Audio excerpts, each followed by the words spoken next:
Well, thank you very much, and it's rather good to have a Greek audience. As some of you may be aware, I've had a fair bit of internet traffic and email traffic with a variety of Greek people over the last few months, not to say business organisations and trade unions as well, because I have expressed, I think, some considerable concern about what's being done to Greece. And I frankly think what's being done to Greece is humiliating, disgusting, and plain wrong.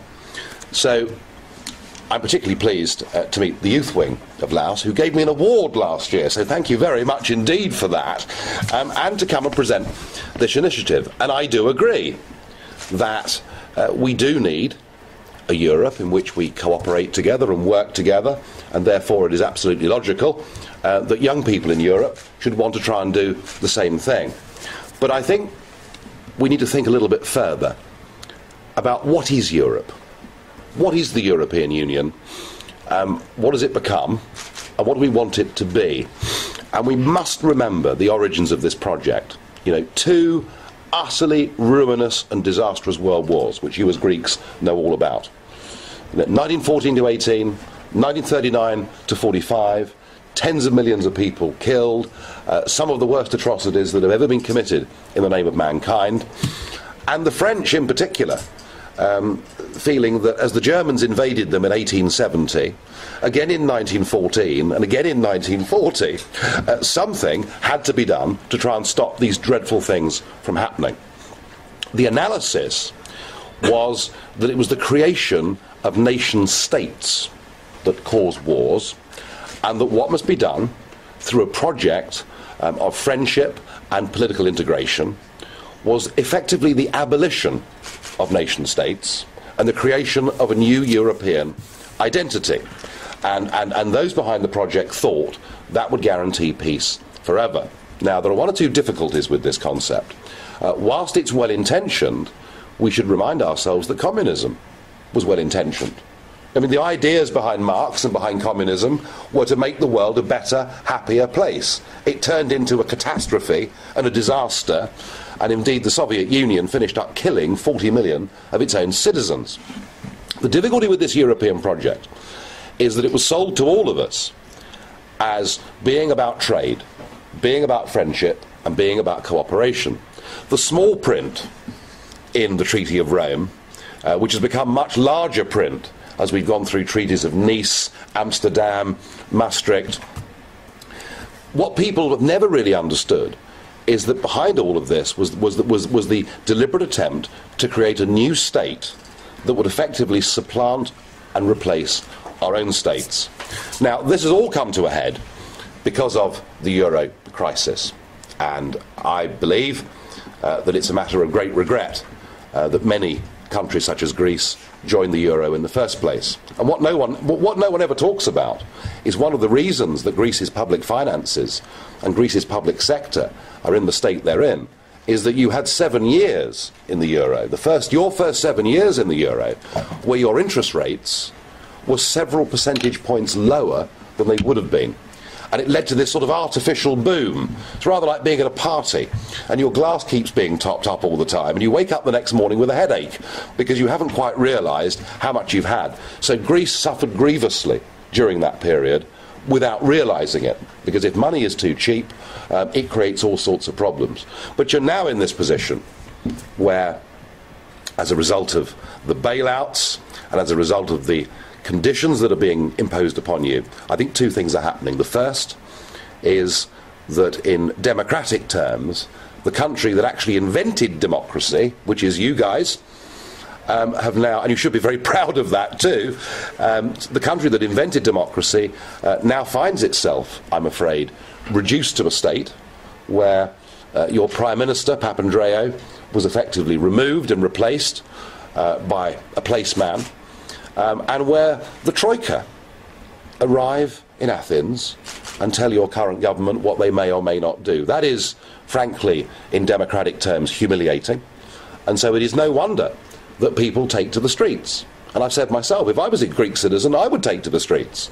Because the whole point about democracy, and the reason democracy works, is that it acts as a safety valve. Even if you hate the government of the day, you resolve at the next election to get rid of them. and to replace them with somebody else. And it's why democracy is so precious and so important. But if people feel that right has been removed from them because the power has gone somewhere else, then I'm afraid all they're left with is civil disobedience. So that worries me too. But the economics of Greece's current predicament worry me almost as much. If we think back to previous recessions, if one thinks of the 1930s, Buddy, can you spare a dime? In America, and in England we had the Jarrow marches, where unemployed men marched from the north of England to Parliament to say, please, we must have work or we can't feed our children. If I look back at Britain's worst ever economic period, our economy contracted by 10% from the beginning of the crisis to the end of the crisis. The Greek economy has contracted by just over 15% in the last 5 years. The worst news is, if we look at the fourth quarter of 2011, we see that rate of decline has now accelerated to an annualised rate of 7%. So by the end of this year, the Greek economy will have contracted from top to bottom, from 2008 to the end of 2012, by something like 25%. This is impossible. This is completely and utterly impossible. You already have 50% youth unemployment. 1 in 4 private businesses has gone bust. And the medicine that you're being made to take is more austerity.